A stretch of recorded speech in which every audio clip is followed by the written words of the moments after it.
अमित शाह कोण आहेत मी त्यांना ओळखत नाही असं एकदा ममता बॅनर्जी साधारण 12 वर्षापूर्वी म्हणाल्या होत्या। त्यानंतर 1 डिसेंबर 2014ला अमित शहांची एक सभा झाली। त्या सभेमध्ये ते बंगालमध्ये येऊन काय म्हणाले ते तुम्हीच ऐका। दीदी, अगर आप देख सकती है तो देख लीजिए, सुन सकती है तो सुन लीजिए। मैं अमित शाह हूं। मैं भारतीय जनता पार्टी का एक छोटा सा कार्यकर्ता हूं। मैं अमित शाह हूं और इस बंगाल की भूमि पर से तृणमूल को उखाड़ने के लिए आया हूं, वो आप समझ लीजिए। 2014ला केंद्रात सत्तेत आल्यानंतर 2016 साली आणि 2021 साली भारतीय जनता पक्षानं बंगालचा ममता दीदींचा किल्ला भेदण्याचा प्रयत्न केला, पण तो अयशस्वी ठरला। त्यांच्या लक्षात आलं की इतर राज्यांमधली निवडणूक आणि बंगालमधली निवडणूक वेगळी असते। त्यामुळे यावेळी 2026 साली बीजेपीनं कंबर कसली। स्वतः केंद्रीय गृहमंत्री असणारे अमित शाह देखील बंगालमध्ये पाय रोवून बसले। जवळजवळ 14 दिवसांच्या त्यांच्या बंगालमधल्या या राहण्यामध्ये त्यांनी अनेक सभा केल्या आणि काही असे प्लॅन्स, काही ॲक्शन प्लॅन्स दिले, काही आयडियाज दिल्या, ज्याच्या आधारावरती भारतीय जनता पक्षानं बंगालमध्ये अभूतपूर्व असं यश मिळवलं। ममता दीदींचा जो किल्ला होता तो पूर्णपणे उद्ध्वस्त केला। नेमकं हे बीजेपीला कसं जमलं, अमित शहानी नेमकं काय काय केलं आणि कसं कसं हे जमवून आणलं ते बघूया आजच्या या व्हिडिओमध्ये। मी आहे रणजित यादव आणि तुम्ही पाहताय द मराठी बाणा। पश्चिम बंगालमध्ये अमित शहानी जे चॅलेंज ममता दीदींना दिलं होतं ते दिलं होतं 1 डिसेंबर 2014ला, म्हणजे 12 वर्षापूर्वी। त्यावेळी पश्चिम बंगालमध्ये भाजपच्या सीट्स होत्या 0। 2011ला 0 जागांवरती बीजेपी होती। 2016ला त्यांनी भरपूर प्रयत्न केले तरी देखील बीजेपीला फक्त 3 आमदार मिळाले। 2021ला त्यांचा आकडा 77 वर पोहोचला, पण तेव्हा त्यांच्या लक्षात आलं की बंगालमध्ये एवढंच करणं पुरेसं नाही आणि त्यानंतर 2026ला त्यांनी 207 जागा मिळवल्या आणि आतापर्यंतचा भारतीय जनता पक्षाचा सर्वात मोठा आकडा बंगालमधला मिळवला, पण बंगालची सत्ता देखील मिळवली, जी जवळजवळ 80 वर्षानंतर पहिल्यांदा त्यांना शक्य झालेली आहे। या सगळ्यामध्ये अमित शहानी नेमकं काय प्लॅनिंग केलं, कशा कशा गोष्टी बघितल्या, तर त्याच्यामध्ये 3 महत्त्वाच्या गोष्टी दिसून येतात स्पष्टपणे, ज्या अमित शहांनी बदलल्या आणि त्यामुळं या सगळ्या निवडणुका ते फिरवू शकले। त्यातली सर्वात पहिली महत्त्वाची गोष्ट म्हणजे नॅरेटिव्ह वॉरफेअर। नॅरेटिव्ह तयार करणं हे बीजेपीचं नेहमीचं काम आहे। प्रत्येक राज्यामध्ये बीजेपी ज्यावेळेला विरोधी पक्षात असते त्यावेळेला ती फक्त निवडणूक लढवण्यासाठी ऍक्टिव्ह होत नाही, तर ती 5ही वर्ष ऍक्टिव्ह असते।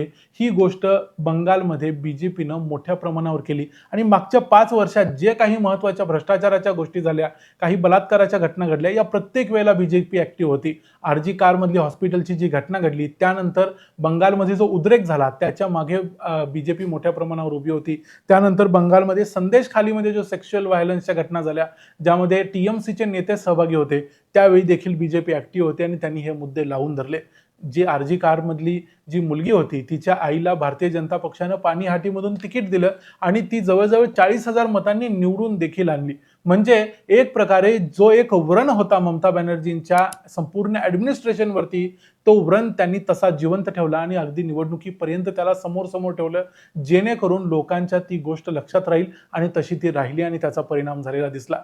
दुसरी गोष्ट भारतीय जनता पक्षाने केली ती म्हणजे अँटी इन्कम्बन्सीचा वापर करून घेतला। ते फक्त सेंटिमेंटमध्ये कन्वर्ट न होता ते मतदानामध्ये कन्वर्ट व्हायला पाहिजे याचा त्यांनी विचार केला आणि त्यासाठी मग काही महत्त्वाचे जे नेते होते, जे भ्रष्टाचारामध्ये सापडलेले होते, शारदा चिट फंडमध्ये सापडले होते, नंतरच्या काही घटनांमध्ये होते, ज्यामध्ये ज्योतिप्रिया मलिक, पार्थ चॅटर्जी यांना अटक केल्या गेल्या। सीबीआयचा, ईडीचा वापर बीजेपीने इथं करून घेतला।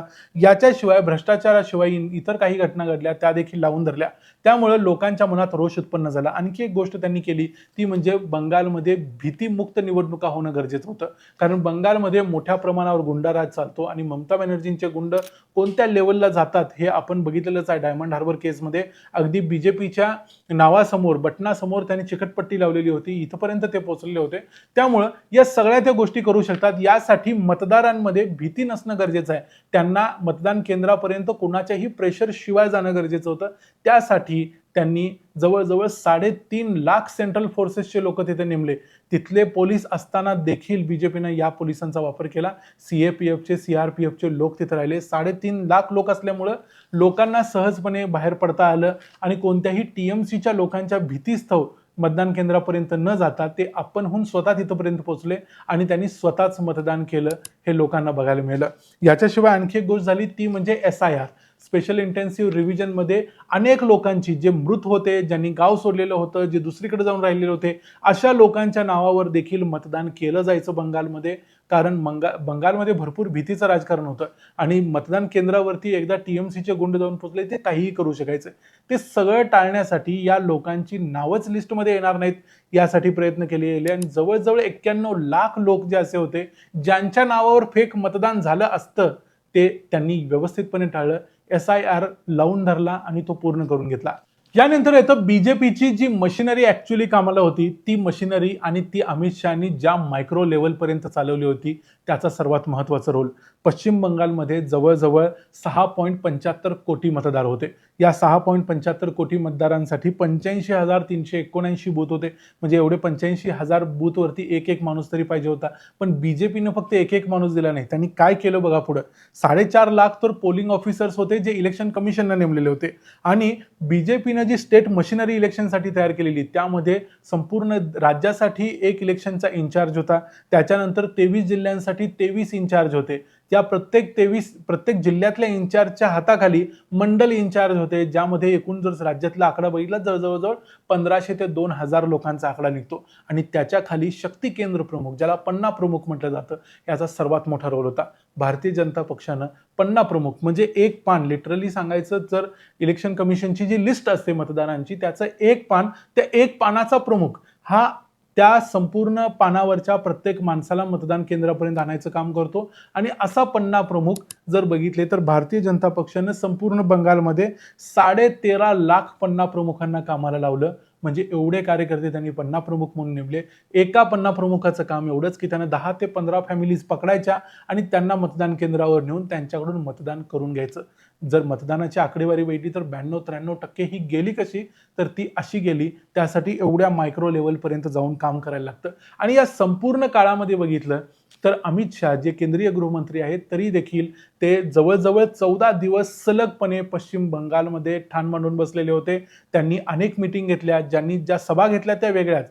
50 पेक्षा जास्त त्यांनी सभा घेतल्या, शेकडो मीटिंग्स घेतल्या, अनेक कार्यकर्त्यांना ते स्वतः जाऊन भेटले. जर कुणाचा काही प्रॉब्लेम झाला असेल, काही मारामाऱ्या, काही हे झालं असेल तर तिथं देखील ते प्रत्येक वेळेला जात होते. त्यांच्याबरोबर बीजेपीचे इतर काही नेते, भूपेंद्र यादव जे मंत्री आहेत ते झटत होते. त्याशिवाय सुनील बन्सल जे जनरल सेक्रेटरी आहेत पश्चिम बंगालमधले ते देखील झटत होते. असे अनेक नेते होते जे अमित शहा यांच्याबरोबर ऍक्टिव्हली या शेवटच्या 14 दिवसात काम करत होते. या सगळ्यांच्या बरोबर बीजेपीची जी सगळ्यात मोठी फोर्स जी कायम काम करत असते आणि या सगळ्या मशिनरीला सपोर्ट करते ती म्हणजे बीजेपीचा IT सेल. IT सेलची ताकद आपल्या सगळ्यांना माहिती आहे. कशा पद्धतीनं भाजपनं 2014 पासून आतापर्यंत अनेक निवडणुकांमध्ये IT सेलचा वापर करून घेतला आणि तो त्यांनी यावेळी देखील करून घेतला. आणि एक जो नॅरेटिव्ह होता तो नॅरेटिव्ह कायम ठेवला. जो बांगलादेशींचा नॅरेटिव्ह आहे, जो बलात्कारांचा नॅरेटिव्ह आहे किंवा ज्या ज्या घटना ममता बॅनर्जींच्या काळात घडल्या ज्या वाईट होत्या त्या प्रत्येक गोष्टी त्यांनी धरून ठेवल्या होत्या. आणि म्हणूनच अमित शहाचा कॉन्फिडन्स बऱ्याचशा गोष्टी सांगून जातो. 2014ला जेव्हा नरेंद्र मोदी केंद्रात निवडून आले त्यावेळेला असं म्हटलं जातं, जनरली भारतात एक म्हण आहे की दिल्लीला जाणारा रस्ता हा उत्तर प्रदेशमधून जातो. आणि उत्तर प्रदेशचे निवडणुकीचे इन्चार्ज त्यावेळेला अमित शहा होते. त्यावेळेला 80 लोकसभेच्या सीट्सपैकी बीजेपीनं 72 सीट जिंकलेल्या होत्या. आणि तोच करिश्मा त्यांनी यावेळेला पश्चिम बंगालमध्ये देखील करून दाखवला. त्यांच्याकडे संपूर्ण चार्ज दिल्यानंतर ते शेवटच्या क्षणापर्यंत तिथं राहतात आणि ती लढाई जिंकून आणतात. आणि त्यांचा कॉन्फिडन्स बघा, 22 एप्रिलला म्हणजे 23 एप्रिलला पहिल्या टप्प्याचं मतदान होतं, 22 एप्रिलला डमडममध्ये त्यांची सभा झाली. त्या सभेमध्ये त्यांनी सांगितलं 4 मेला दुपारी 1 वाजता ममता दिदींना बंगालमधून कायमचं मी घालवून दाखवतो. आणि खरोखर काल दुपारी 1 वाजता बीजेपीच्या सीट्स जर तुम्ही बघितल्या टीव्हीवरती कुठल्याही चॅनलवरती तर जवळजवळ 200 सीट्सवरती बीजेपी आघाडीवरती होती. म्हणजे ममता बॅनर्जींना त्यांनी ऑलरेडी घालवलेलं होतं. त्यांनी जो शब्द दिला होता तो पूर्ण केला. मग तो 22 एप्रिलला दिलेला असेल किंवा 1 डिसेंबरला 2014ला दिलेला असेल. ममता बॅनर्जींना काहीही करून बीजेपीनं सत्तेतून घालवलंय आणि त्यांनी सत्ता संपादन केली. अमित शहाचं प्लॅनिंग, अमित शहा ज्या प्रिसिजननं ज्या मायक्रो लेवलपर्यंत जाऊन काम करतात. निवडणुका लढणं आणि निवडणुका जिंकणं हे एक शास्त्र आहे. या शास्त्राचा वापर अमित शहानी केला आणि त्याच्या जीवावर त्यांनी या निवडणुका जिंकून दाखवल्या. आतापर्यंत ज्या ज्या ठिकाणी ते होते त्या ठिकाणी. म्हणजे बाकी पक्षांनी देखील यातून धडा घेण्यासारखं भरपूर आहे. असं नाही की फक्त बीजेपीकडे स्टेट मशिनरी आहे किंवा सेंट्रल मशिनरी आहे म्हणून ते करू शकतील. अनेक राज्यात अनेक लोक करू शकतात. TVK सारखा 2 वर्षाचा पक्ष देखील करू शकतो. तर प्रत्येक पक्षाने या शास्त्राचा उपयोग करून बऱ्याच काही गोष्टी करता येतील. पण त्यासाठी डोळसपणे अमित शहांच्या या सगळ्या कार्यपद्धतीकडे बघता आलं पाहिजे. फक्त त्यांना 2 शिव्या देऊन बाहेर पडून त्यांनी हे सगळं चुकीचं केलं असं म्हणणं खूप सोपं आहे. पण त्यापेक्षा हे सगळं बघून त्यातनं शिकणं जास्त गरजेचं आहे. या व्हिडिओमध्ये इथंच थांबूया. पण अमित शहांच्या या कार्यपद्धतीबद्दल, त्यांनी ज्या पद्धतीनं बंगालची निवडणूक खेचून आणली त्याबद्दल तुम्हाला काय वाटतं ते आम्हाला कमेंट्समध्ये जरूर सांगा. व्हिडिओ आवडला असेल तर व्हिडिओला लाईक करा, चॅनलला सबस्क्राईब करा. पुन्हा भेटू पुढच्या व्हिडिओमध्ये. तोपर्यंत पाहत राहा द मराठी बाणा. जय हिंद, जय महाराष्ट्र.